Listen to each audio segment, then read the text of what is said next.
Good morning students, this is Rushali Singh, your economics teacher. I hope you all are sound and safe at your homes. So students, in today's class we will discuss about marginal opportunity cost. In our previous class we have discussed what is opportunity cost. Opportunity cost क्या है? The sacrifice we do to gain our first alternative. अपने first alternative को जब हम choose करते हैं and then we forgone our second best alternative, that is the opportunity cost. Opportunity cost क्या है कि जो हमने बेस्ट अल्टरनेटिव पाने के लिए, अपना बेस्ट अल्टरनेटिव पॉसिबल, जो हमें सबसे ज़्यादा पसंद है चीज़, उसे पाने के लिए जो हमने सेकंड बेस्ट चीज़ को सेक्रीफाइस किया, उसकी कॉस्ट को क्या कहते हैं? अपॉर्चुनिटी कॉस्ट कहते हैं. So students, now we will discuss about marginal opportunity cost. What is marginal opportunity cost? It is the ratio. What? It is the ratio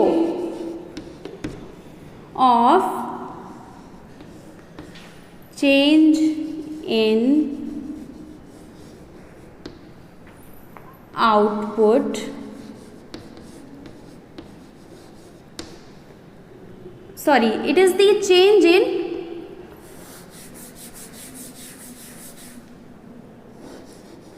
loss of output upon change in gain of output. Okay इस change को हम इस form में भी लिख सकते हैं. इसे क्या कहते हैं? इसे कहते हैं डेल्टा. इस साइन को कहते हैं delta. Delta loss of output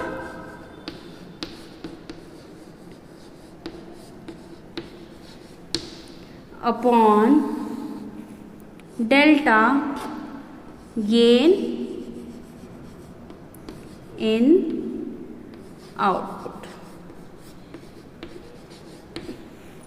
जो भी हमने, ये क्या है, रेशियो में क्या बताता है कि जो भी हमें लॉस हुआ है और जो भी हमें आउटपुट का लॉस हुआ है is to whatever we have gained through that loss. ये क्यों होता है? ये हम बहुत बार डिस्कस कर चुके हैं कि आवर रिसोर्सेज आर लिमिटेड और with the help of given technology हमें क्या करना होता है? रिसोर्सेज का प्रोडक्शन करना होता है. तो रिसोर्सेज हमारे पास लिमिटेड है, तो जब हमें किसी रिसोर्स को, मान लीजिए गुड ए है एंड गुड बी, अगर हमें इसकी यूनिट्स को अगर हमें बी की यूनिट्स को बढ़ाना है तो हमें ए की यूनिट्स को घटाना पड़ेगा.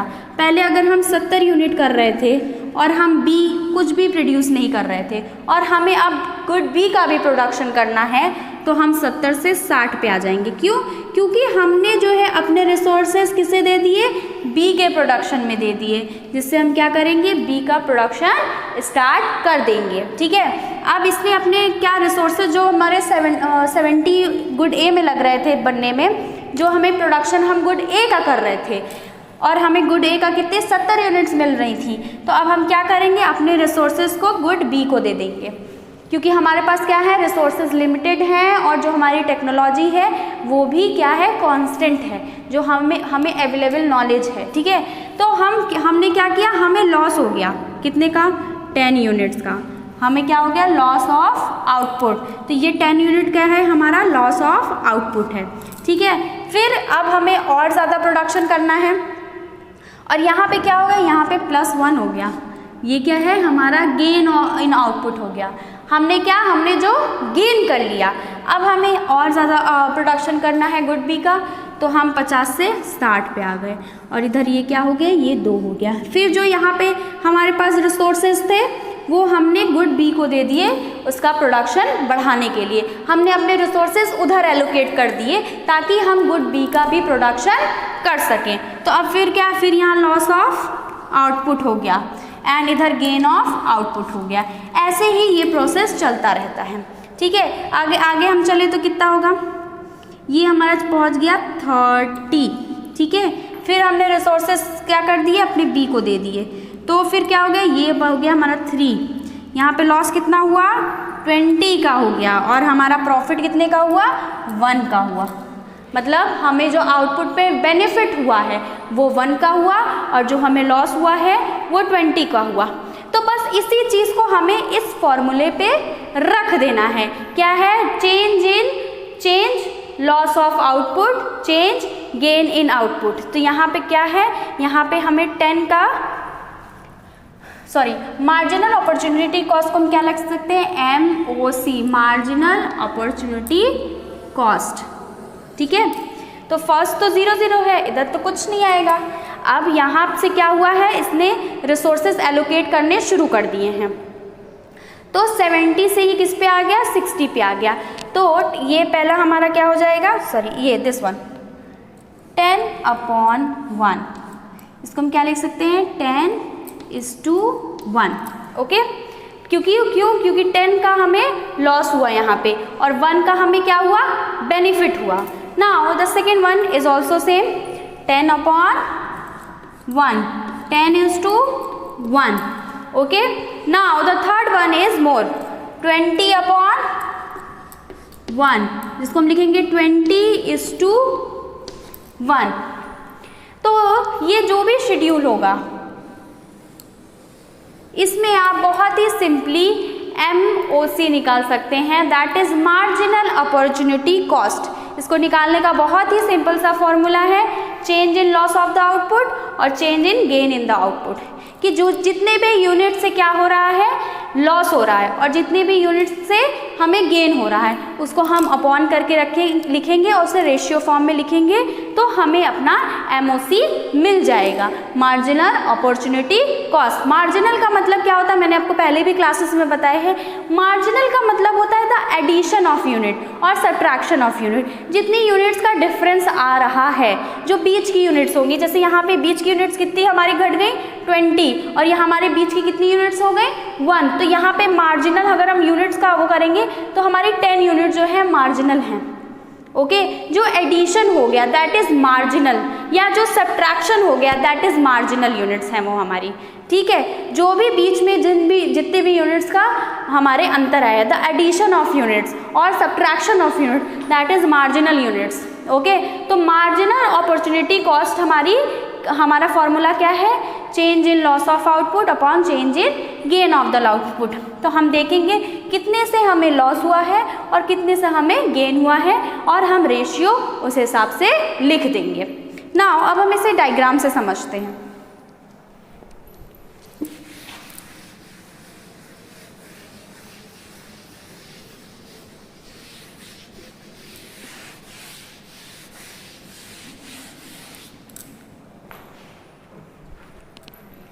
कोई भी नॉर्मल हम एक डायग्राम बनाते हैं। ठीक है, ये हो गया हमारा PPC कर्व AB।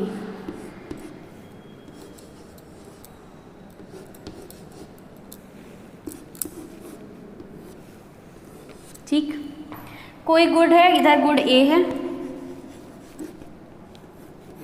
और इधर है हमारा गुड B।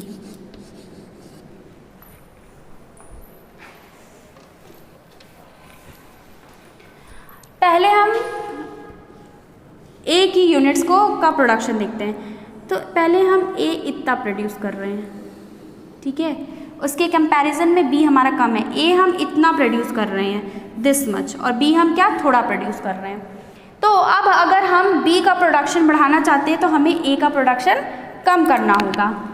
तो हम इससे इधर क्या आ जाएंगे, नीचे आ जाएंगे। अब हम क्या देख सकते हैं कि ये क्या आ गया, ये जो हमारा पॉइंट था P1 वो हमारा किस पे आ गया है, P2 P3 पे आ गया है। ठीक है, ये हमारा कम हो गया। तो ये क्या है, ये पोर्शन क्या है, हमारा लॉस है, जो भी डेल्टा चेंज इन लॉस है, और ये पोर्शन क्या है, हमारा गेन है, जो भी हमारा चेंज इन गेन है। इतने और इतने डिफरेंस का, इतने का हम लॉस कर रहे हैं तो हमें इतने का यहाँ पे प्रॉफिट हो रहा है। तो कभी भी जो आपके पास रिसोर्सेस हैं वो लिमिटेड है अगर हमें उससे और ज़्यादा प्रोडक्शन एक्टिविटीज़ करनी है तो हमें क्या करना होगा, कहीं पे अपने को सेक्रीफाइस करना होगा ताकि हम कहीं पे बेनिफिट हासिल कर सकें। तो यहाँ पे हम गुड ए का इतना लॉस सह रहे हैं ताकि हमें गुड बी का इतना प्रॉफिट मिल सके। अब पहले गुड बी हम इतना ही प्रोड्यूस कर रहे थे, अब गुड बी हम क्या कर रहे हैं, इतना प्रोड्यूस कर रहे हैं। क्यों? क्योंकि हमने इतना अपना छोड़ दिया गुड ए का प्रोडक्शन। ये सारी प्रॉब्लम्स हमारी क्यों आती हैं? क्योंकि हमारे पास रिसोर्सेज क्या हैं, वो स्कैर हैं, हमारे पास लिमिटेड रिसोर्सेज हैं इसलिए, और हमारे पास टेक्नोलॉजी भी क्या है, वो कांस्टेंट है। ये दोनों पॉइंट आपको लेके चलना है जब कभी भी आप एमओसी के बारे में लिखेंगे, that is marginal opportunity cost, कि क्या हमारे पास रिसोर्सेज जो है लिमिटेड है एंड टेक्नोलॉजी क्या है, कांस्टेंट है। जो टेक्नोलॉजी हमें नोन है और कांस्टेंट है, ठीक है। तो अब आपको, आई होप आपको समझ में आया होगा कि लॉस जो होगा उसके बाद जो गेन होगा उसी के रेशियो को क्या कहते हैं हम, उसके रेशियो को कहते हैं marginal opportunity cost. Now let us discuss the difference between marginal opportunity cost and opportunity cost. Marginal opportunity cost is the ratio between loss of output and gain of output when resources are shifted from good A to good B. जो भी resources हैं जब हम good ए के बाद उन्हें good B में shift कर रहे हैं तो क्या हमें लॉस ऑफ आउटपुट हो रहा है, हमें गेन ऑफ आउटपुट हो रहा है। वहीं क्या अपॉर्चुनिटी कॉस्ट क्या है, opportunity cost is not the ratio, ये रेशियो नहीं है, ये हमें किसी चीज़ का प्रपोर्शन नहीं दिखाता है। It refers to total loss of output when some resources are shifted from use 1 to use 2। ये क्या, कितने रिसोर्सेज हमने लॉस किए, सिर्फ ये दिखाता है क्या, अपॉर्चुनिटी कॉस्ट। अपॉर्चुनिटी कॉस्ट क्या शो करेगा कि बस हमने कितने रिसोर्सेज लूज़ किए हैं किसी रिसोर्स को पाने के लिए, वो ये नहीं शो करेगा, वो रेशियो नहीं शो करता है। Okay, now the second difference is marginal opportunity cost indicates the cost of one more unit of output or an additional unit of output when some resources are shifted from good A to good B। कि resources जब हम shift करते हैं तो हमें कितनी units का gain या फिर सेक्रीफाइस हो रहा है, कैसे आउटपुट बढ़ रहा है, कितनी यूनिट से हमारा आउटपुट बढ़ रहा है या इधर कितनी यूनिट से हमारा आउटपुट घट रहा है, ये हमें किससे पता चलता है, मार्जिनल अपॉर्चुनिटी कॉस्ट से पता करता है। लेकिन वही opportunity cost indicates the cost of all the unit produced when some resources are shifted from good A to good B. ये अपॉर्चुनिटी कॉस्ट हमें क्या दिखाता है, all the cost of unit, जो भी यूनिट्स प्रोड्यूस हुई हैं उन सारी ही यूनिट्स का कॉस्ट दिखाता है जब हमारे गुड्स गुड ए से गुड बी में शिफ्ट होते हैं, कि हमारे यहाँ कितनी यूनिट्स का प्रोडक्शन हुआ है वो उन सभी का कॉस्ट शो करता है। ओके स्टूडेंट्स, अब हमने marginal opportunity cost and opportunity cost का कॉन्सेप्ट समझ लिया है, तो हम समझते हैं कि हमारा जो ये पीपीसी कर्व होता है ये डाउनवर्ड स्लोपिंग क्यों होता है। ये डाउनवर्ड स्लोपिंग इसलिए होता है क्योंकि हम एक साथ ही दोनों गुड्स का प्रोडक्शन बढ़ा नहीं सकते। क्यों? क्योंकि हमारे पास रिसोर्सेज लिमिटेड हैं। ओके, अदरवाइज ये क्या, ये ऐसे बढ़ता है, हमने ये इधर भी बढ़ा दिया, इधर भी बढ़ा दिया, ये स्ट्रेट लाइंस होती हैं हमारी पीपीसी की। लेकिन ऐसा नहीं है, हमारा पीपीसी कर्व कैसा बनता है, वो क्या है, डाउनवर्ड स्लोपिंग है, फ्रॉम लेफ्ट टू राइट। ऐसा इसलिए है क्योंकि हम दोनों ही गुड्स के प्रोडक्शन एक साथ नहीं बढ़ा सकते, हमारे पास रिसोर्सेज लिमिटेड हैं। तो अगर हम एक गुड का प्रोडक्शन बढ़ाएंगे तो हमें दूसरे गुड में कॉम्प्रोमाइज़ करना होगा, और अगर हम दूसरे गुड का प्रोडक्शन बढ़ाएंगे तो हमें अपने पहले गुड में कॉम्प्रोमाइज़ करना होगा। हम दोनों ही गुड्स का प्रोडक्शन साथ में बढ़ा नहीं सकते। इसी तरीके से कि हमारा पीपीसी कर्व क्या होता है, कॉनकेव क्यों होता है। कॉनकेव पीपीसी कर्व इसीलिए होता है क्योंकि अगर हमें क्या करनी है, अगर हमें गुड बी की ज़्यादा यूनिट्स को गेन करना है तो हमें गुड ए की यूनिट्स को सेक्रीफाइस करना पड़ेगा। इसलिए हमारा पीपीसी क्या होता है, कॉनकेव होता है। कॉनकेव का मतलब ऐसे जो ये बन जाता है हमारा कर्व, दैट इज कॉनकेव। तो हमारा पीपीसी कॉनकेव क्यों होता है? क्योंकि जब भी हमें क्या अगर गेन करना है गुड बी में, गुड बी का हमें प्रोडक्शन बढ़ाना है, तो हमें गुड ए के प्रोडक्शन में सेक्रीफाइस करना होगा, तभी हम गुड बी का प्रोडक्शन बढ़ा सकते हैं, एंड वाइस वर्सा। कि अगर हमें गुड बी का प्रोडक्शन घटाना है और गुड ए का बढ़ाना है, तो हमें क्या करना होगा? हमें गुड बी का में सेक्रीफाइस करना होगा। ठीक है, तो इसीलिए क्या होता है, हमारा पीपीसी कर्व जो है वो डाउनवर्ड स्लोपिंग होता है from left to right, and ये क्या होता है? कॉनकेव टू ओरिजिन, कॉनकेव होता है। क्यों? क्योंकि मोर यूनिट्स को गेन करने के लिए हमें किसी अपनी एक जो गुड है उसको सेक्रीफाइस करना होगा। अगर हमें गुड बी की ज़्यादा यूनिट्स को प्रोड्यूस करना है, तो हमें गुड ए की यूनिट्स को सेक्रीफाइस करना होगा। इसलिए क्या होता है? कॉनकेव टू ओरिजिन होता है।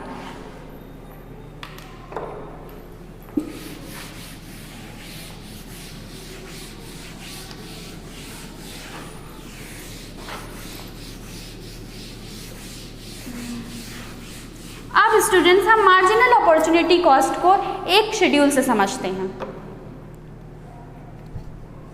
नाउ हम दो यूनिट्स का, दो चीज़ों का प्रोडक्शन कर रहे हैं। First is gun and second is butter.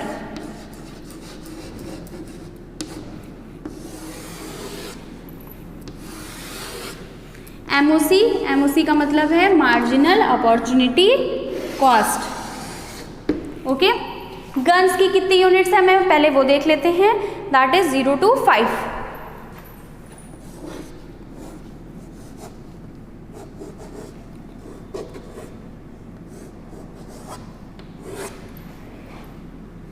Okay, now butter की कितनी यूनिट्स हैं? Okay, 30, 28, 24, 30, 28, 24, then 18, 10, 0, 18, 10, 0। ठीक है, अब हमें क्या निकालना है? मार्जिनल अपॉर्चुनिटी कॉस्ट निकालना है। फर्स्ट कंडीशन हमारी क्या है कि हम गन 0 प्रोड्यूस कर रहे हैं और पूरे रिसोर्सेज हमने किस में एम्प्लॉय किए हैं? बटर को बनाने में एम्प्लॉय किए हैं। ठीक है, तो फिर हमें क्या हुआ? फिर हमारे नेशन में, हमारी इकॉनमी में गन्स की ज़रूरत पड़ गई, तो अब हम रिसोर्सेज क्या करेंगे? गन बनाने में करेंगे। यहाँ पे हम कितनी यूनिट्स का सेक्रीफाइस कर रहे हैं? -2, और यहाँ पे हमें कितनी यूनिट्स मिल रही हैं? +1। तो हमारा मार्जिनल कॉस्ट का फॉर्मूला क्या था? Change in loss of output upon change in gain of output. तो हमें यहाँ लॉस कितने का हुआ? 2 यूनिट्स का, तो 2 अपॉन, और हमें बेनिफिट कितनी यूनिट्स का हुआ? 1 यूनिट का हुआ, तो 1। My ratio is 2:1। Now in next condition we are losing our 4 units and we are gaining 1 unit. Okay, हमने क्या किया? हमारे 4 यूनिट्स लूज कर रहे हैं और 1 यूनिट हमारी आ रही है, तो हमारा क्या बनेगा? 4 लूज किया, 1 किया, हमारा 1 जो है क्या है? हमने गेन किया है, तो 4:1 हमारा बन गया ratio marginal opportunity cost. Now third one is again we are gaining 1 and we are losing 6. Now our marginal opportunity cost will be 6/1, that is 6:1. Now we are again gaining 1 and -8. हमने क्या किया? हमने 8 units को sacrifice किया। Our ratio will be 8/1, that is 8:1. Now at last we have employed our whole resources in the production of guns, और हमारे butter में कोई भी रिसोर्सेज नहीं बचे। तो हमने क्या किया, धीरे धीरे जो भी यूनिट्स क्या हुई, हमने लॉस की, और जो भी यूनिट्स हमारी प्लस हुई उसको हमने रेशियो फॉर्म में लिख दिया। इसी तरह हमें क्या करना है, मार्जिनल अपॉर्चुनिटी कॉस्ट को फाइंड आउट करना है। आई होप स्टूडेंट्स आपको ये कॉन्सेप्ट समझ में आया होगा। अगर आपको इस कॉन्सेप्ट में कोई भी डाउट है एंड कोई भी इश्यूज़ है, उसे हम फर्दर क्लास में डिस्कस करेंगे। Thank you.